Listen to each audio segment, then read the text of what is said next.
Tokia's beloved sister was murdered before his very eyes when he was a child, while she was trying to protect him and their family's treasure. After seeing Rekka and Fuko fighting at the school, Tokia believes that Rekka had something to do with his sister's death. So Tokia confronts Rekka in search of the identity of his sister's killers. And Tokia's formidable Ensui extinguishes Rekka's flames. Ang apoy sa harap ng salamin.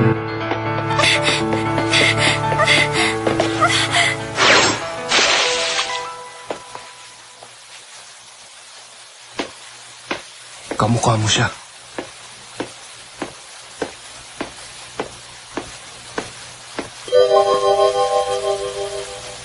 Rekka!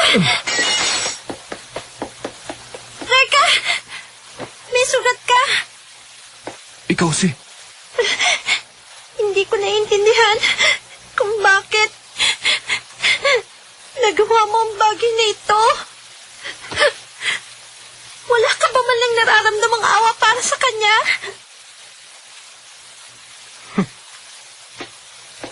Walang pakiramdam. Matagal nang nawala ang aking pakiramdam. Dahil sa gabal lang ito sa aking paghiganti. Rekka, iniligtas ka ni Ana. Pakakawalan kita ngayon. Pero hindi pa tayo tapos. Makukuha ko rin sa'yo ang gusto kong malaman.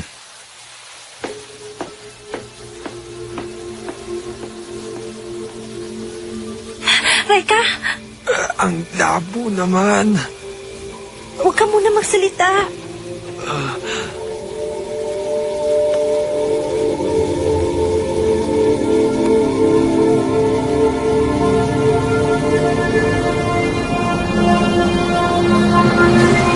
Isang babaeng may kapangyarihang magpagaling.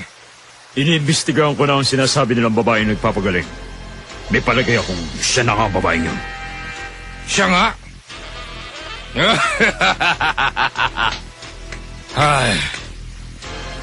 Maaaring ang kanyang kapangyarihan ang susi sa lihim ng buhay na walang kamatayan.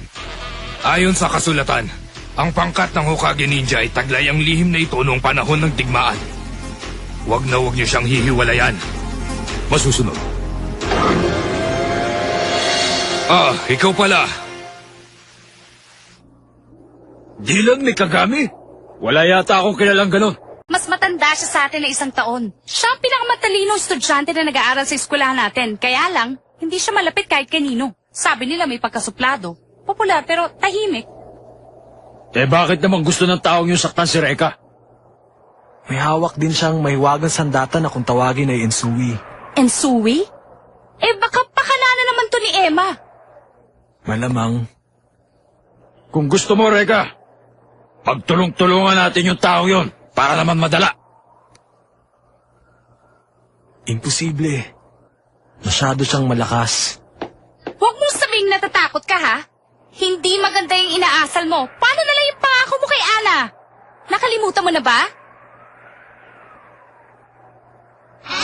Rekka man, punch! Hindi na po ako uulit! Pagkatapos, hindi na muling ginambala ng salamangkero sina Rekka at ang prinsesa. At sila'y naging masaya na. O ano, nagustuhan niyo bang kwento ko sa inyo? Hindi ba man lang kayo nagandahan? Hindi pa ako pangit! Ay, naku naman! Pinaghirapan ko pa naman to kagabi! Pangit naman talaga eh. Huh? Hi! Max, Ira, kanina pa ba kayo dyan? Si Rekka. Rekka, masama ba ang pakiramdam mo? Hindi. Kanina pa yan ganyan eh. Ang galing mo naman. Nag-aaral ka pa nagtuturo ka na ng mga bata. Mahilig kasi ako sa mga bata eh. Alam mo, ang ganda-ganda ng kwento mo kanina. Hindi maganda yun, ha? Bakit naman ako ang ginawa mong kontrabida? Siguro dahil sa pagbumukha mo. Ano? Hindi ba totoo naman, Rekka? Ano ba, Rekka? Alam ko na, pumunta na lang tayo bukas sa karnabal. Ano? Karnabal? Oo, tayong lahat ang pupunta. Kung tayong 4 ang pupunta, si Rekka at si Ana, ako at si Ira, Ibig sabihin, double date! Hindi ganun yun, ha? Oy, si Max at si Ira. Double date! Hindi ganun yun eh! Paano nangyari yun? Iniwan ko siya kagabing sugatan. Tapos ngayon magaling na siya. Mapanganib ang taong ito. Teka, sandali! Huwag mong sabihin ngayon ka pa natatakot. Basta, sandali lang! Gusto ko na bumaba dito!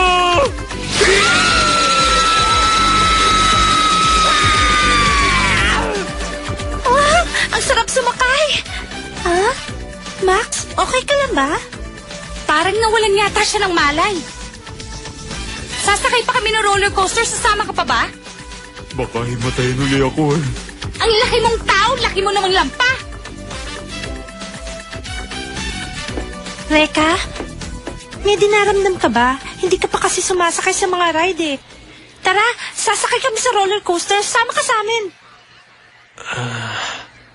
Sabi ko, ako ang tagapagligtas ng prinsesa. Ha? Pero ako ang laging inililigtas ng prinsesa.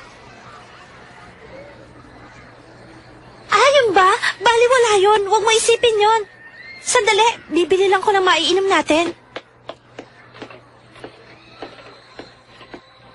Kawawa naman si Reka. Dahil sa nangyari nung isang araw ay nalungkot siya. Ano kaya ang pwede kong gawin para mapasaya ko siya? Miss Ana Yanagi, Ha? Ang boses na yon. Di ba ikaw yung nakalaban ni Reka? may sasabihin ako sa'yo. Teka! Wala akong intensyon saktan ka. Maniwala ka.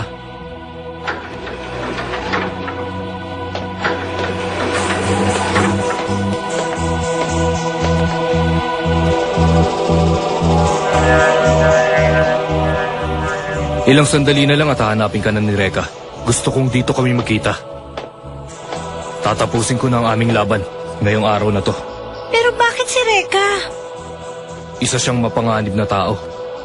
Alam kong may nililihim siya sa akin. At yun ang gusto kong malaman. Inililihim? Desidido siyang matalo si Reka.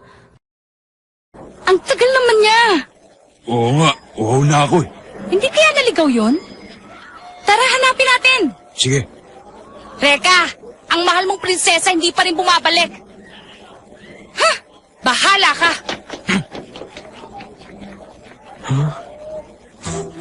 Sino siya? Siya ang nakatatanda kong kapatid. Pinatay siya nung kasing edad mo pa lang.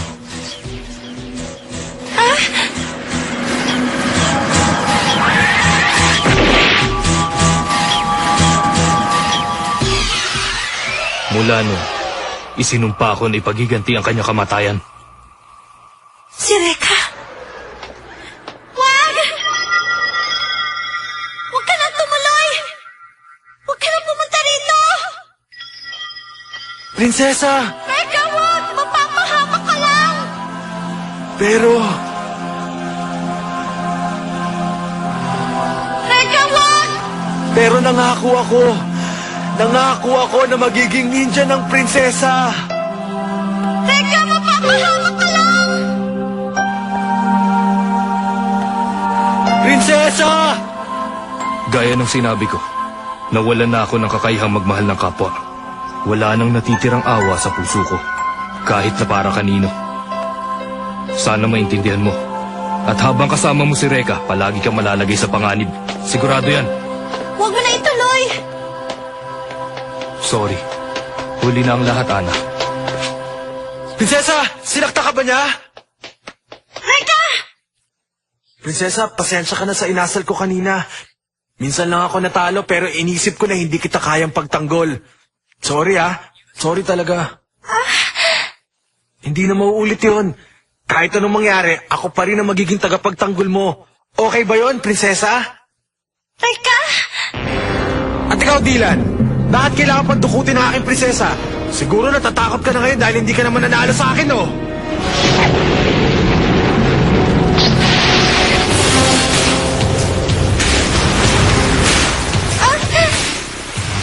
Tagapagtanggol mo yan. Kawawa ka naman. Mabuti pa tumabi ka muna.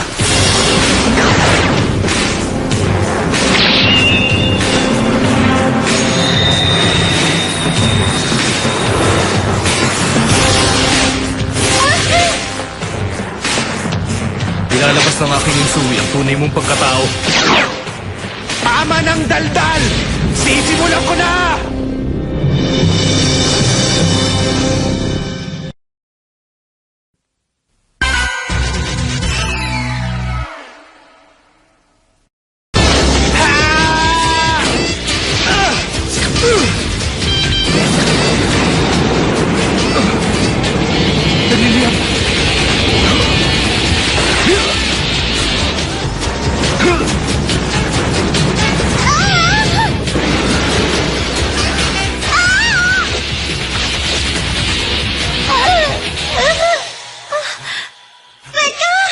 Pwe, nasobrahan ko yata ng apoy eh. Munti ka na tuloy tamaan. Reka, nasaktan ka ba? Marami kang sugat! Nako, hindi. Hindi naman masakit eh. Sigurado ka ba talaga? Nakita ko nang paghaluin mo ang pulbura at ang iyong apoy kaya ito sumabog.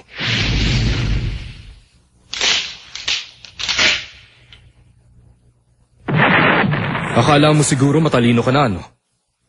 Ngayon, may lakas ka pa bang labanan ako? Gayong nasugatan ka na ng gusto ng mga bubog ng salamin? Reka! Ang dami niyong sugat! Sa bandila na sinasabi nyo? Ako naman ang harapin mo ngayon! Tignan natin ang lakas mo! Reka! Salamat. Pero hindi ko kailangan ng tulong nyo. Sarili kong laban ito. Akong bahala dito!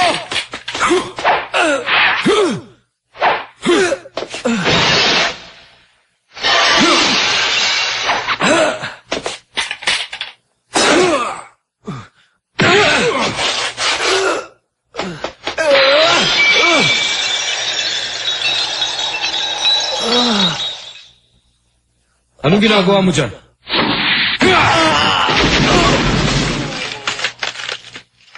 Kawawa ka naman. Hindi mo pala alam ang pagkakaiba ng totoo sa hindi. Mayabang. Baka mapahamak si Reka! Ay! Ano nangyari?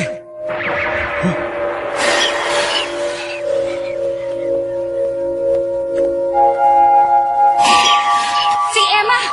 Pwede ba? Huwag ka nang makialam dito. Hindi niyo sila maaaring pigilan. Dylan, itutuloy natin.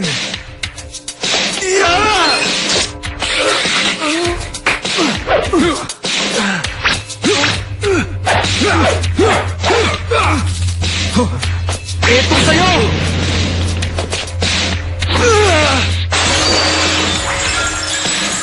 Salamin na naman. Paulit-ulit ka na lang. Hindi ka ba napapagod? Tumigil ka na!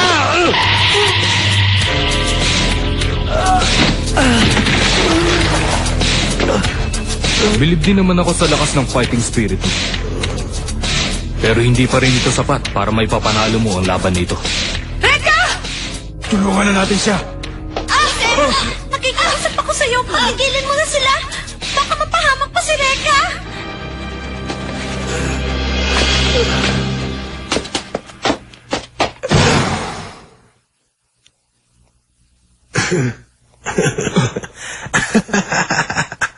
Anong nakakatawa? Sumusuko ka na ba? Hindi. Kabaligtaran nun. Dalawang tira. Dalawang tirahan na lahat matatalo na kita. Dalawang tirahan? Baka naman nagbibiro ka. O baka naman ang ibig mong sabihin ay dalawang tira na lang ang kaya mong gawin. Patay, alam niya na pala. Dylan, humanda ka. Apoy na may pulburan na naman. Sabi mo tatalunin mo ako. Mag-isip ka naman ng bago. Tandaan mo, ito ang una!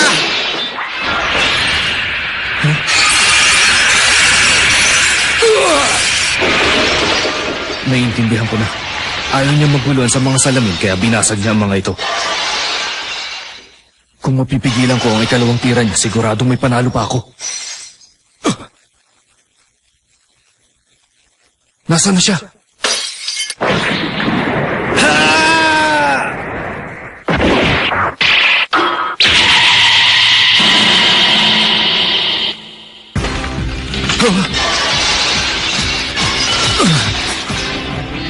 Salamin?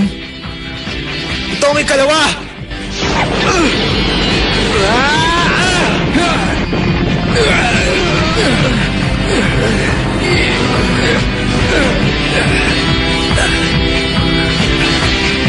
Milan, natatandaan ba yung sinabi mo na kayang patayin ng tubig ang apoy? Pero naisip mo ba na kayang pasingawin ng apoy ang tubig? Hanggang sa ito'y tuluyang mawala!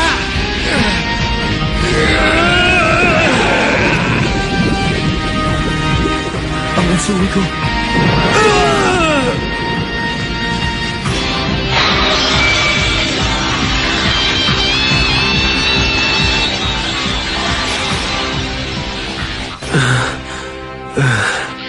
Ang galing!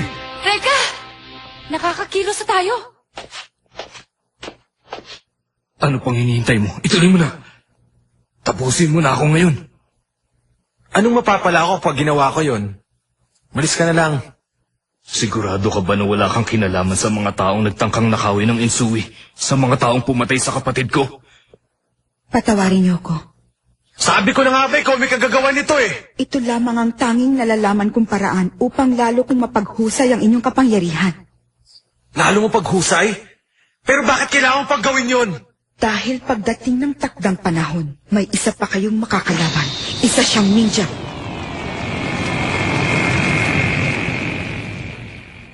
Anong sabi mo? Isa ring ninja? Sigurado ko na ngayon pa lang ay iniipon na nilang lahat ng mahiwagang sandata upang mapasa kanilang kapangyarihang taglay ng bawat isa. May palagay din ako na ang pumaslang sa iyong kapatid ay nakapaligid sa ninjang ito. Ibig mong sabihin, ginamit mo lang pala ako para makuha mo ang gusto mo. Ang inyong kapangyarihan sa ngayon ay hindi pa rin kasing galing ng sa ninjang sinasabi ko. Ang mahalaga ay magsama-sama kayo upang lalong lumakas. Huwag mo akong idamay sa mga kalokohan ninyo. Inaamin ko na natalo mo ako ngayon. Pero hindi ko matatanggap ang awa mo sa akin. Sa ngayon, isa lang ang gusto ko masiguro. Kung kaya mong ipagtanggol ang prinsesa.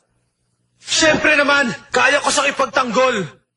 Pero pag hindi ko nagawa yon, mabuti pang akong mawala. Para ka talagang ninja nung unang panahon.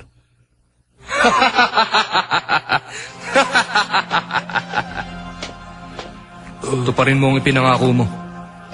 Oo. Di mo na kailangan magpakamatay. Dahil pag nalaman ko na pinabayaan mo siya, ako na mismo magpapahirap sa'yo. Hanggang kamatayan. Puro ka daldal.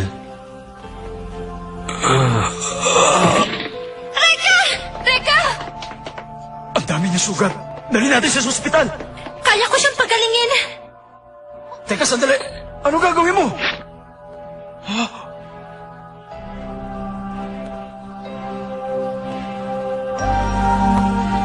Naghihilom ang lahat ng sugat ni Reka. Prinsesa, isa ka pa lang. May kapangyarihan akong magpagaling ng kahit na anong sugat, pero hindi ko kayang palitan ng dugong nawala sa kanya. Kaya binibigay ko na lang ang sarili kong dugo.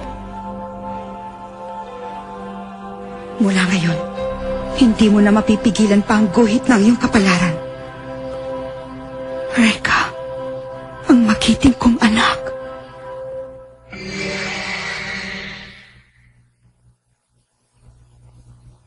Ito po ang nakalap kong impormasyon. Ang babae niyan ay si Ana Yanagi at may kapangyarihan sa magpagaling. Ganun ba? At isa pa, ang mga taong nakapaligid sa kanya ay may taglay ding iba't ibang kapangyarihan. Ano?